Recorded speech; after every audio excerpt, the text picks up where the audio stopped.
అసలు anti incumbency ఉండదని చెప్పి ఒక్క నిమిషం బెంగాల్ ఫలితాల మీదే మంత్రి సత్యకుమార్ మాట్లాడుతున్నారు. ఒకసారి చూద్దాం ఏమన్నారు. సంక్షేమాన్ని తుంగలో తొక్కేసి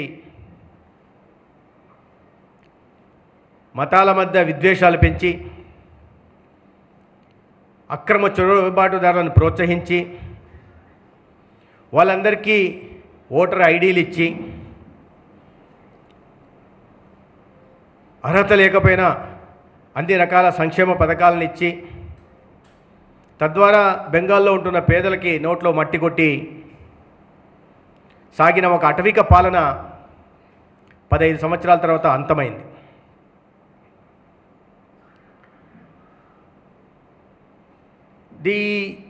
అదేవిధంగా తమిళనాడులో కూడా కూటమి 2వ స్థానానికి రావడం, మొదటి స్థానానికి దగ్గరగా వెళ్ళే పరిస్థితులు ఉన్నాయి. ఏదైనప్పటికీ తమిళనాడులో ఒక హంగ్ అసెంబ్లీ ఏర్పాటయ్యే పరిస్థితులు కూడా మనకు కనిపిస్తూ ఉన్నాయి. కేరళలో కొన్ని దశాబ్దాలుగా ఒకవైపు కమ్యూనిస్టులతో, రెండో వైపు కాంగ్రెస్ వారితో, మూడో వైపు మత ఛాందసవాద శక్తులతో పోరాడుతూ ప్రతి ఎన్నికల శాతాన్ని పెంచుకుంటూ వస్తున్న బీజేపీ ఈ ఎన్నికల్లో దాదాపు 3 నుంచి 5 అసెంబ్లీ స్థానాల్ని సొంతంగా గెలుచుకునే అవకాశాలు కనిపిస్తున్నాయి. గణనీయంగా ఓట్ల శాతాన్ని కూడా పెంచుకోవడం జరుగుతుంది.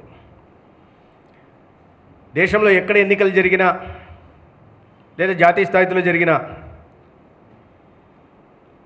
కమ్యూనిస్టులు, కాంగ్రెస్లు జతకట్టి బీజేపీకి వ్యతిరేకంగా పోరాడే ఈ పార్టీలు కేరళ రాష్ట్రానికి వచ్చేసరికి ఒక టాసిట్ అండర్స్టాండింగ్తో చాలా స్ట్రాటజిక్గా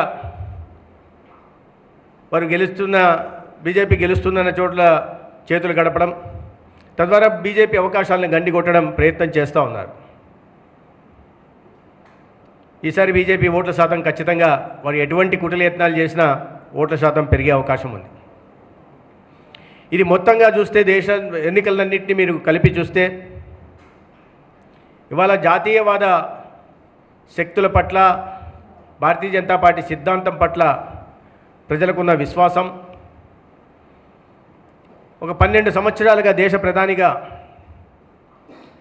ఏ ప్రాంతం పట్ల ఎటువంటి వివక్ష చూపకుండా, ఏ వర్గానికి అన్యాయం చేయకుండా సబ్కా సాథ్, సబ్కా వికాస్, సబ్కా విశ్వాస్, సబ్కా ప్రయాస్ అనే మంత్రంతో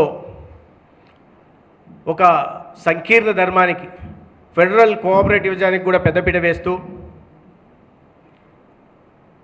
అభివృద్ధి ప్రాతిపదికనే రాజకీయాలు చేస్తూ వస్తున్న నరేంద్ర మోడీ గారి నాయకత్వం పట్ల కూడా ప్రజలకున్న అచంచలమైన విశ్వాసానికి ఇది ఒక తార్కాణంగా భావించాలి.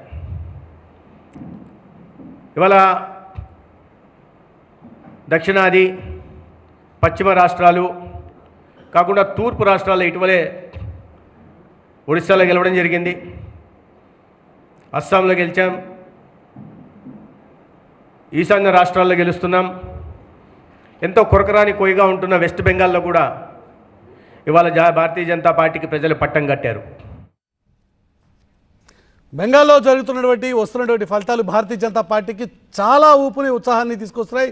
బెంగాల్ విజయం ఖచ్చితంగా భారతీయ జనతా పార్టీకి జాతీయ స్థాయిలో ఒక మరింత శక్తివంతమైనటువంటి వ్యవస్థగా ఎదగడానికి ఉపయోగపడుతుంది అన్నది నిర్వివాదాంశమైనటువంటి ఇష్యూగా మారబోతున్నటువంటి ఈ సందర్భంలో రవి గారు రియాక్ట్ అవుతారు. ఒక్క నిమిషం రవి గారు ఇక్కడ